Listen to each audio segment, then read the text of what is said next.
CBN, Saúde e Bem-Estar. Quintas-feiras tenho Saúde e Bem-Estar aqui no Estúdio CBN com o Dr. Vitor Vasconcelos, que é neurocirurgião, cirurgião de coluna do Hospital Madre Teodora Américas. Dr. Vitor, muito boa tarde, seja bem-vindo mais uma vez. Boa tarde, é sempre um prazer estar aqui. Dr. Vitor, hoje a gente vai falar de dores que irradiam para as pernas, dores nas pernas. A gente sabe que não é só a caminhada que dá dor nas pernas, né? Tem muita enfermidade que pode irradiar para lá, né? Exato, Guarizo. Essa é uma queixa muito frequente. E para você ouvinte que está em casa, que eventualmente surgiu, né, já percebeu alguma dor que desce aí pela perna, sempre surge a dúvida, né? De onde é essa dor? Será que é algo muscular? Será que é algo, né, da circulação das pernas? Ou mesmo um problema de coluna que se irradie para essa região, sem falar em outras causas, como problemas articulares, né? São muito frequentes. Também as neuropatias, né, que acontecem muito no público diabético. Ou seja, daqui até o fim do quadro a gente vai ter uma noção boa para tentar ajudar aí o ouvinte a tentar descobrir do que se trata, né? Primeiro, essa dor ela pode ser causada por fatores genéticos, por fatores orgânicos, além também de, que eu acabei de citar, o exercício físico, que seria um, né? São várias as causas para as dores nas pernas? Exato. Ó, vamos partir aqui da causa, digamos assim, muito frequente, que são as dores musculares, né? A dor muscular normalmente surge, né, como a gente já falou em programas anteriores, de um desbalanço entre o condicionamento e a sobrecarga, né, a que a musculatura foi exposta. Então, se você não está habituado a fazer uma atividade física e faz uma intensidade não habitual, pode gerar dor. Se você tem, muitas vezes, até uma atividade de peso, né, no trabalho, ou mesmo o seu próprio sobrepeso, isso pode causar esse desbalanço entre a sobrecarga e o condicionamento. E, claro, a ausência de condicionamento no contexto de sedentarismo facilita tudo. E qual é a característica? Digamos a melhor dica para esse tipo de dor. É uma dor que se assemelha a uma fadiga, que não se distribui necessariamente por um trajeto específico. É todo um grupo muscular, normalmente na coxa ou na região da panturrilha. Normalmente pode acontecer no membro que você fez mais atividade, mas se fez com os dois, é possível também acontecer dos dois lados. Então é uma dor que também, ao pressionar a musculatura, você sente um certo desconforto. Essas são aí as sugestões de que a dor pode ser de origem muscular, e quando é relacionada a uma sobrecarga, costuma melhorar depois de 4, 5 dias. Tudo isso? Achei que era melhor. A cãibra, por exemplo, é uma dor passageira? A cãibra é um espasmo muscular que pode ser em decorrência de um contexto de um músculo, né, estar ali sobrecarregado, ou mesmo um músculo não alongado, né, ele pode sofrer uma contratura. Essas normalmente são mais instantâneas, né, e dado o desconforto intenso que é, normalmente cede logo, porque você acaba tendo que fazer ali uma mobilização, um alongamento para evitar, né. Alongamento, por exemplo, já evita que a pessoa tenha dor, ou o condicionamento físico ele é o essencial? O condicionamento físico é o que engloba, né, não apenas o fortalecimento, mas também o alongamento muscular. Então, no tocante às dores musculares, sem dúvidas, uma musculatura bem condicionada torna mais resistente para que você não tenha dor de origem muscular. Agora, uma dor muito frequente também é a famosa ciática, né? Que essa tem características diferentes dessas musculares. Quais são? Normalmente elas não acontecem dos dois lados das pernas. Realmente pode acontecer, sim, mas é menos frequente, dado que a causa mais comum da ciática é a hérnia de disco, que na maioria das vezes não é tão intensa a ponto de comprimir os dois lados, né, os dois nervos, mas sim um só. Então costuma ser aquela dor que se inicia na região que é ao nível do cinto, né, da cintura, e desce ao longo da perna, normalmente sem envolver a perna inteira, mas sim normalmente a posição mais lateral da coxa, desce pela panturrilha, aqui pelo lado, e chega muitas vezes até o pé. Essa dor ela tem características um pouco distintas. Além desse desenho, né, que se segue, são dores que se assemelham a pontada, sensação de choque, ou mesmo queimação. O paciente fala, parece que tem pimenta na pele. Isso aí são as características de dores do tipo neuropática, que também não pioram quando você faz uma compressão direta no músculo, mas é uma área mais sensível. Claro que o Dr. Vitor teria que olhar o paciente para saber exatamente o que ele tem. Mas a dúvida do Jonas Silva, eu acho que tem tudo, quer dizer, a dúvida tem tudo a ver com a nossa conversa, não vai dar para dar um diagnóstico para ele, porque o senhor ainda não, você ainda não examinou, te chamei até de senhor, Dr. Vitor, que você não gosta. Diz aqui o Jonas, sinto fisgada na minha coluna, no quadril e a dor desce para as pernas. Tenho 49 anos, sempre trabalhei em serviço pesado, carregando saco de cimento. O que pode ser? Olha, Jonas.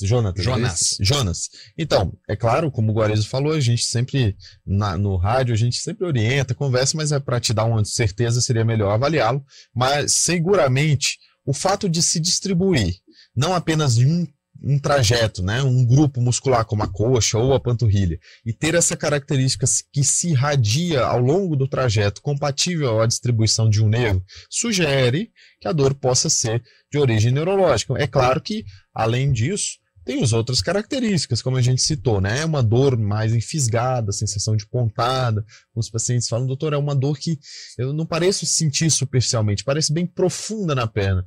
Então, além da distribuição, tem as características e também as alterações dos exames. E aí sim, a gente pode, Jonas, depois, né, te avaliar, mas no geral, isso sugere que possa ser uma compressão neurológica de fato. Bom, e acho que a que mais preocupa, né, que geralmente dá nas pernas, é a trombose, né? As pessoas chegam a ser internadas, né? A trombose é a mais perigosa mesmo das doenças que irradiam para as pernas, doutor Vitor? Sem dúvidas, o risco de uma trombose é que evolua, né, com uma disseminação aí desse trombo, que é esse coágulo de dentro das veias, até regiões como o pulmão, causando a embolia, né, o tromboembolismo pulmonar. No caso da dor de origem vascular, vamos dizer assim, ela costuma ser um pouco diferente, Guarizo. Você que está em casa já percebeu que a dor nas pernas normalmente vai surgindo mais ao fim do dia, bem na região aqui, abaixo do joelho, onde sente uma sensação também de peso, cansaço, até calor nas pernas. E também se associa a inchaços, né? Ali na região dos ossinhos, ali do maléolo do pé. Aquilo ali sugere, né, uma insuficiência do retorno do sangue, que fica se acumulando ali na região das pernas, né? Lembrando que o que bombeia o sangue de baixo para cima é o movimento muscular. Então isso sugere também que aqueles que, além de ter as veias mais dilatadas, que podem acontecer com o passar do tempo, mas que também se movimentam menos ao longo do dia, com muito tempo sentado, isso dificulta o retorno venoso e aumenta a chance disso acontecer. Isso não é propriamente a trombose, né? A trombose, digamos, é uma complicação dessa lentificação até o nível em que, de fato, o sangue coagula dentro das veias. Aí, nesse caso, o paciente sente normalmente um inchaço bem aumentado, né? Fica realmente um membro muito maior do que o outro, normalmente é empastado, né? Ou seja, você palpa ali, percebe que a musculatura está um pouco congesta e normalmente se associa à dor. Nesse caso, sem dúvida, o mais importante é buscar um serviço de urgência o mais breve possível. Falamos de vários tipos de dores nas pernas, de doenças, mas, claro, toda vez que você vem aqui, doutor Vitor, a gente fala também sobre prevenção e tratamento, né? É possível prevenir? Sem dúvidas, assim, as causas aqui são variáveis, naturalmente, cada causa tem a sua estratégia. O mais importante é não negligenciar uma dor recorrente ou, naturalmente, uma dor muito intensa, embora não recorrente. Então, antes de a gente considerar que aquilo, de repente, são as minhas varizes, né? Ou então, não, isso aqui é uma musculatura, não é normal se essa dor persiste ao longo de 2, 3, 4 semanas ou se torna progressiva ou, eventualmente, muito intensa. Então, para a medida seguinte, que né, são as medidas a serem tomadas para remediar e prevenir uma recorrência, a gente precisa naturalmente do diagnóstico de certeza. E tudo se baseia nessa suspeita, que é o que a gente consegue aqui através do rádio disseminar o conhecimento, para que aqueles que tenham essas dores, você que está em casa, que sente, né, eventualmente uma dor, tem uma ideia do que possa ser e naturalmente até saiba a quem buscar, né, seja o vascular, seja o neurocirurgião, seja o médico que trata da articulação, o reumatologista. Então, essa é, eu diria, a mensagem final, é que você consiga identificar e não negligencie uma dor que eventualmente está aí te incomodando e que seja progressiva, né? Tipos de tratamento, Dr. Vitor? Quando se trata de problemas relacionados à coluna, né, a gente tem que avaliar se esse realmente é um problema que demanda de alguma intervenção cirúrgica ou não. Como a gente já falou em programas anteriores, a maioria das vezes, até problemas relacionados à hérnia, a gente consegue com manejo clínico, né? Há de se entender que é a medicação mais fisioterapia e repouso, em grande parte aquilo consegue se reverter aproximadamente em 4 a 6 semanas. Quando há, no entanto, uma compressão mais intensa, que demanda de, né, uma intervenção cirúrgica, normalmente são os casos que são ditos refratários, aqueles que você já tentou de tudo, medicação otimizada, repouso associado com uma fisioterapia especializada e não obteve melhora, ou mesmo casos de maior gravidade, como quando se associa a compressão neurológica e um dano motor, uma perda de movimento. Esses casos aí são cirúrgicos. Então a gente citou aqui suas medidas para tratamento de problemas relacionados à hérnia. Quando se tratam de outros, como vamos dizer assim, os mais comuns aqui, né? Insuficiência vascular, normalmente são cirurgiões vasculares que conseguem orientar melhor, mas as medidas iniciais são evitar, né, a longa permanência em mesma posição, ou mesmo de pé ou sentado, manter sempre o condicionamento físico para que esse bombeamento facilite que o retorno do sangue aconteça, né? Assim como o uso de meias. Aquelas meias causam uma tensão que facilita o retorno do sangue que desceu ali para perfundir a região das pernas. Quem usa uma meia apertada, por exemplo, ele está fazendo certo, ao invés de estar preocupado com a circulação.